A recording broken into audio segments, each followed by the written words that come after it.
Welcome to the deep dive. Today we're heading to Chiang Rai in Thailand, looking at Wat Huay Pla Kang. We've got some really interesting details here on a temple that seems, well, quite different. Absolutely. It's, pretty striking how new it is, relatively speaking, and the story behind its founder, plus these massive structures they've built. Right. So our mission today is to unpack the story of Wat Huay Pla Kang, its history, what makes it tick, based on what we've gathered here. Okay, so let's jump in. It's listed as a Squetanti. What does that actually mean for a temple? Yeah, that's important. A temple basically means it's a temple built by the people, the community, not state-funded, so it usually points to strong local roots. And this one follows the Mahayana school of Buddhism. Mahayana, okay. That's the one focused more on the bodhisattva path, helping others reach enlightenment. Exactly. That's a key part of its identity. And location-wise, it's in Rimkok, part of Chiang Rai City. Sits on about 15 ray of land on a little hill there in the Huay Pla Kang community. Sounds quite picturesque. And it all started with one person's vision. Pretty much. The founder and current abbot is Phra Ajahn Phopchok Tiswanso.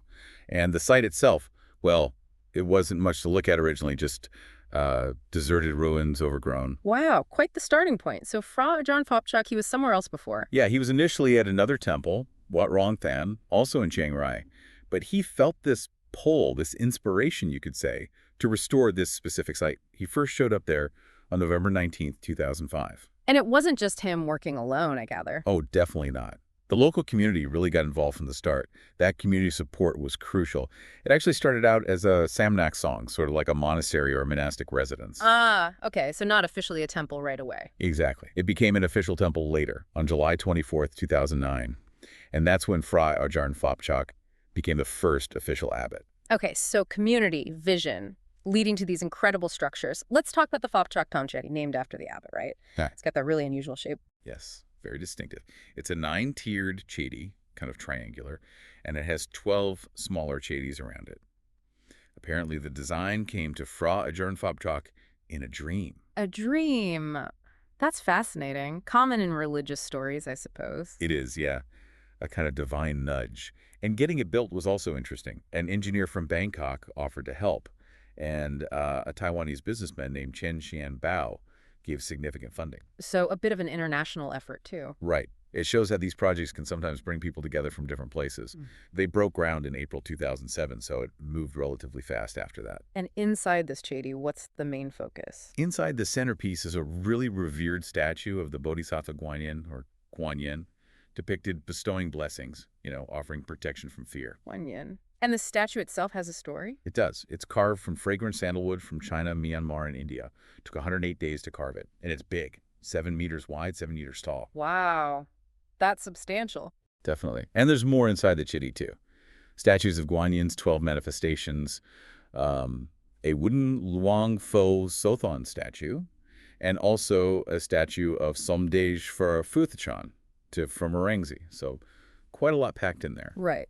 Then there's the white ubasot, the ordination hall, noteworthy for its color, simple but striking. Yeah, the white is quite prominent. But the thing everyone talks about, the thing you see in all the pictures, is that giant Guanyin statue outside. Oh, yeah. You can't miss it. It's huge. 69 meters tall. 69 meters. That's what, like a 25-story building? Roughly, yeah. It really dominates the skyline there. It's quite a statement. And it's not just for looking at, is it? No. And this is where it gets really modern, I think. There's actually an elevator inside it. So you can go up, ride the elevator, and get these amazing panoramic views of Chiang Rai City. An elevator inside a giant religious statue. That's certainly a blend of old and new. It really is a fascinating mix of deep-rooted Buddhist tradition, the Guanyin veneration, and this very 21st century feature. So wrapping this up, Wat Huay Pla Kang seems like this incredible story of transformation. From ruins to this, major landmark driven by faith, community, and this very distinct vision. Absolutely. And that mix we just mentioned, the traditional beliefs, the community aspect, alongside these huge modern structures and features like the elevator, it's quite unique. It really makes you think, doesn't it? So maybe a final thought for you listening. What does this rapid growth and this particular blend of traditional and modern at Wat Huay Pla Kang tell us about how religious sites might be changing today, how they reflect what communities aspire to, maybe? Something to ponder. Thanks for joining our deep dive today.